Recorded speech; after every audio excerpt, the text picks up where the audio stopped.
കേരളത്തിൽ ഒരു marine police ബറ്റാലിയനായും പ്രവർത്തിക്കാൻ കഴിയും.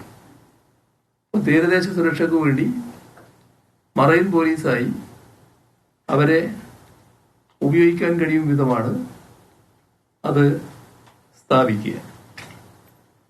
മറ്റൊരു കാര്യം ആവശ്യപ്പെട്ടിരുന്നത് ഒരു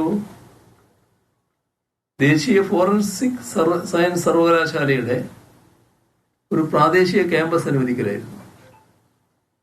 അത് കേരളത്തിൽ അനുവദിക്കാമെന്ന് പറഞ്ഞു. എവിടെയെന്നത് ചർച്ചയിലൂടെ തീരുമാനിക്കാമെന്നും പറഞ്ഞിട്ടുണ്ട്. അതോടൊപ്പം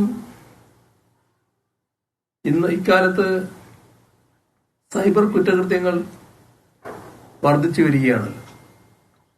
കേരളത്തിലും സൈബർ കുറ്റകൃത്യങ്ങൾ പെരുകുന്നുണ്ട്.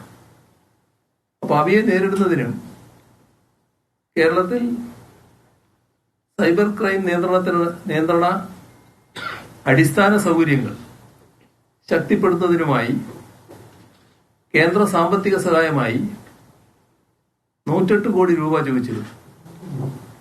ആ 108 കോടി രൂപ അനുവദിക്കും എന്ന് ഉറപ്പ് നൽകിയിട്ടുണ്ട്. നമ്മുടെ മുണ്ടക്കൈ ചൂരൽമല ദുരന്തത്തിന്റെ ഭാഗമായി ഉണ്ടായ നാശനഷ്ടങ്ങൾക്ക് ശേഷം പുനരധിവാസത്തിനും പുനർനിർമ്മാണത്തിനുമുള്ള കൂടുതൽ സഹായത്തിനായി ദുരന്ത നിവാരണ സഹായ നിർദ്ദേശങ്ങൾ ലഭിച്ചിട്ടുണ്ട് എന്ന് കേന്ദ്ര ആഭ്യന്തരമന്ത്രി അറിയിക്കുകയുണ്ടായി.